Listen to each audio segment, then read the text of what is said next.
Bapak ingin berikan pesan, kesan untuk anak-anak yang tergabung di Repek sendiri? Ya, baik. Saya tujukan kepada stakeholder yang ada di klub Repek, terutama di sini pada anak-anak yang saat ini masih dalam proses pelatihan di klub Repek, dan juga kepada para orang tua. Tentu secara kelembagaan di klub kita semua bangga. Kita semua bangga klub kita melahirkan Zidane. Itu bukan semata-mata karya saya, tapi yang pertama adalah semata-mata karena mendapat ridho dari Tuhan Yang Maha Kuasa, kemudian kerjasama yang elok, kerjasama yang cantik antara pelatih, kemudian orang tua, atlet itu sendiri, dan semua pengurus yang ada di klub. Maka dari itu saya mengucapkan terima kasih kepada semua stakeholder yang mendukung. Kemudian harapan saya ke depan muncul anak-anak kami atau lapis-lapis yang berikutnya ini, muncul Zidane-Zidane yang baru untuk mengharumkan nama baik Kota Pekalongan, Provinsi Jawa Tengah, bahkan sampai ke Indonesia. Yang menjadi lebih bangga lagi, Zidane ini sekarang bukan sekedar milik Kota Pekalongan, tapi sudah milik Provinsi Jawa Tengah, dan sekarang sudah meningkat.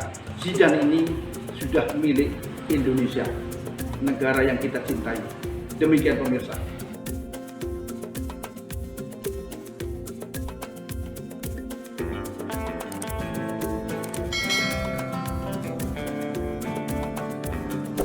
Selamat bertemu kembali di Sugeng Isdianto Channel. Siang ini saya sengaja menemui Bapak Edi Drito Lekso, SPD, sebagai orang pertama yang membina, melatih, membimbing, membesarkan atlet selam Kota Pekalongan yang bisa masuk PON 2021. Dan atlet terpantau untuk SEA Games Vietnam. Selamat siang Pak Edi Drito. Selamat siang Pak. Ada beberapa pertanyaan yang ingin saya ajukan untuk Bapak. Sejak kapan Bapak menemukan Zidane sebagai atlet renang? Baik Pak, akan saya jawab tentang menemukan atlet Zidane ini. Berawal Zidane ini masuk klub tempat kami, Repek Kota Pekalongan, Repek Swimming and Diving. Zidane ini kami temukan setelah masuk klub 3 tahun. Zidane ini mulai masuk klub usia 6 tahun. Kemudian kita latih kita ajari dan kita latih selama 3 tahun. Mulai Zidane ini sudah menunjukkan tanda-tanda bahwa anak itu mempunyai skill, mempunyai bakat untuk mengarah ke renang. Berawal dari renang. Nah kemudian seiring perjalanan waktu berkembang, dari SD kelas 1 sampai SD kelas 6, Zidane masih berada di renang. Kemudian mulai masuk fase ke SMP, karena aturan di dalam selam itu terkait dengan fase-fase pembinaan. Mulai masuk ke SMP, Zidane saya perkenalkan tentang selam. Maaf Pak, untuk di renang sendiri, apakah Zidane ini juga pernah meraih prestasi, misalkan di Popda tingkat SD atau bagaimana Pak? Untuk waktu tingkat SD-nya dan SMP-nya, Zidane juga berprestasi di bidang renang sampai ke tingkat Jawa Tengah. Antar klub juga berprestasi. Untuk gaya apa Pak? Untuk terutama Zidane ini mempunyai spesialis gaya punggung. Nah, karena gaya punggung itu ada identik dengan selam dengan nomor bibin di selam, maka saya punya feeling selaku pelatih, kita coba untuk diterjunkan ke selam, ternyata dia mempunyai potensi atau bakat yang sangat-sangat bisa dikembangkan. Untuk pertama kali terjun di selam itu Bapak masih ingat tahun berapa dia sekolah kelas berapa itu Pak? Itu di SMP kelas 1 Pak. Di SMP kelas 1 Jidan saya perkenalkan selam. Kemudian berlanjut sampai sekarang, sampai dia berada di SMA kelas 3. Jadi kurang lebih dia mendalami selam sudah mulai 2006 tepatnya Mas. Mulai 2006, maaf itu 2000, berarti 2014an Pak. Mulai kenalkan selam dan perkembangannya cepat karena orang tua memfasilitasi kebutuhan alat, sehingga begitu cepatnya prestasinya Jidan ini. Tapi saya tidak melupakan tahapan-tahapan latihan yang disampaikan oleh para pakar selam maupun renang. Menurut informasi, karena usianya masih sangat muda, kemudian langsung diboyong ke Senayan Pak, informasinya seperti itu. Betul. Kecepatannya itu ditempuh dalam waktu berapa untuk selam ini Pak? Berawal dari begini Pak, waktu seleksi PON di Pasuruan Jawa Timur, Ya. kebetulan Jawa Timur ditunjuk sebagai selaku tuan rumah. Jidan di situ menyabet medali perunggu, bertemu dengan 2 atlet level nasional yang sudah malang melintang di SEA Games. Saat itu bertemu, Jidan ini waktunya hampir sama Pak dengan yang emas perak. Sedangkan lawannya ini sudah usia hampir 30 tahun. Ada yang sudah usia 31 kalau tidak 32 tahun. Nah, yang menarik di sini, Jidan masih usia 16 tahun. Nah, prestasinya itu di luar dugaan Pak. Kalau dikembalikan kepada usia. Jadi total Jidan itu pembinaannya 10 tahun baru muncul Pak. Kurang lebih 10 tahun baru muncul ke kancah nasional. Menurut Bapak, apa yang menyebabkan Jidan bisa berprestasi seperti sekarang ini? Ya. Yang pertama Pak, memang Jidan ini memiliki bakat, memiliki talenta ke sana. Didukung dengan postur tubuh yang tinggi. Kemudian attitude-nya baik. Dia disiplin, santun, kemudian dia punya kepribadian yang bertanggung jawab, disiplin, didukung lagi dengan kedisiplinan dalam latihan, kedisiplinan memenuhi jadwal latihan, kemudian didukung oleh orang tua yang totalitas. Maka pantaslah pemirsa kalau Jidan ini berprestasi, karena Jidan ini punya jadwal latihan 1 minggu 6 sampai 8 kali latihan, termasuk latihan air atau di kolam dan termasuk latihan fisik. Untuk latihan fisik kita pandu langsung di fitness center. Begitu. Apa harapan Bapak selaku pelatih di Pekalongan setelah Jidan diambil oleh pelatih di Senayan? Baik Pak, harapan saya, katakanlah saya melahirkan Jidan dalam dunia prestasi. Saya yang pertama berterima kasih kepada Tuhan Yang Maha Esa Pak. Atas izinnya lah saya bisa melahirkan Jidan menjadi seorang atlet. Harapan saya,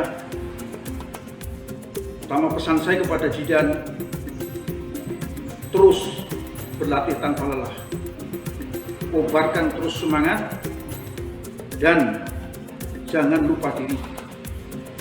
Tetap menjadi anak yang santun, mempunyai kepribadian yang gigih, jujur dalam menjalankan program latihan. harapan ke depan saya Zidan bisa tembus sampai ke level Asia. Insya Allah ya Pak. Insya Allah. Ya. Setelah Zidan, apakah di Repek sendiri ada generasi penerusnya Pak? Baik Pak, saya informasikan itu tentunya dengan data seperti yang video-video kita tayangkan. Kami di klub Repek ini punya stok yang luar biasa Pak. Masa pandemi pun masih utuh dalam latihan dan anggotanya semakin bertambah. Karena kami di klub kami ini sebetulnya ada 8 pelatih Pak, di kelas yang berbeda-beda, sedangkan saya berada di kelas yang paling puncak di prestasi. Generasi di lapis berikutnya setelah Zidan masih ada Pak. Kurang lebih yang kita bina itu 40 atlet sampai 46 atlet. Apa pesan Bapak untuk orang tua yang ingin mempersiapkan putra-putrinya menekuni dunia olahraga, terutama renang Pak? Baik Bapak, pemirsa yang saya hormati, perlu saya sampaikan bahwa apabila ada orang tua yang menginginkan atau kepingin mengikuti jejak yang namanya Mas Zidan Arif Billah ini, yang jelas itu membutuhkan proses yang sangat panjang. Membuat atau mencetak atlet itu bukan perkara mudah. Tetapi kalau kita tekun, serius, dan melibatkan semua stakeholder, maka akan menjadi mudah. Poin saya yang ingin saya sampaikan bahwa mencetak atlet, membina atlet sampai berprestasi itu bukan dengan cara instan. Kita harus mengikuti tahapan-tahapan usia, tahapan-tahapan biologis anak. Harus kita ikuti. Pembinaan kalau memang ingin berprestasi untuk cabang olahraga renang bisa diawali dari usia dini, PAUD, TK. Pembinaan itu, pemirsa, ini pendapat para pakar, dari nol pembinaan, pengajaran tentang olahraga ini, itu sampai 6-10 tahun ke depan. Fase itu harus kita pertimbangkan, karena apa? Anak ini adalah sosok yang mempunyai fase-fase perkembangan. Kalau salah memberikan, maka itu juga akan mengganggu kepada pertumbuhan anak itu sendiri. Maka jangan berambisi terlalu cepat mencetak atlet. Saya juga pesan kepada pelatih-pelatih yang ada. Kita ikuti langkah tahapan-tahapan yang disampaikan oleh pakar-pakar kita. Yang penting kita cari prestasi itu adalah nanti golden age. Pada golden age, pada masa keemasan, tahapan itu harus ditempuh. Sekali lagi, poin inti saya ini saya sampaikan kepada orang tua yang berminat untuk memasukkan anaknya sampai ke jenjang prestasi, maka harus sabar, karena pelatihan itu ada tahapannya. Demikian. Sebagai penutup Pak, mungkin Bapak ingin berikan pesan, kesan untuk anak-anak yang tergabung di Repek sendiri? Baik, saya tujukan kepada stakeholder yang ada di klub Repek, terutama di sini pada anak-anak yang saat ini masih dalam proses pelatihan di klub Repek, dan juga kepada para orang tua. Tentu secara kelembagaan di klub kita semua bangga. Kita semua bangga klub kita melahirkan Zidan. Itu bukan semata-mata karya saya, tapi yang pertama adalah semata-mata karena mendapat ridho dari Tuhan Yang Maha Kuasa, kemudian kerjasama yang elok, kerjasama yang cantik antara pelatih, kemudian orang tua, atlet itu sendiri, dan semua pengurus yang ada di klub. Maka dari itu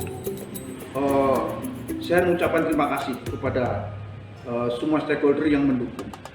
Kemudian harapan saya ke depan muncul anak-anak kami atau lapis-lapis yang berikutnya ini, muncul jidan-jidan yang baru untuk mengharumkan nama baik Kota Pekalongan, Provinsi Jawa Tengah, bahkan sampai ke Indonesia. Yang menjadi lebih bangga lagi, jidan ini sekarang bukan sekedar milik Kota Pekalongan, tapi sudah milik Provinsi Jawa Tengah, dan sekarang sudah meningkat, jidan ini sudah milik Indonesia, negara yang kita cintai. Demikian pemirsa. Terima kasih Pak. Mudah-mudahan apa yang Bapak sampaikan bermanfaat untuk semuanya. Amin. Selamat siang Pak. Selamat siang.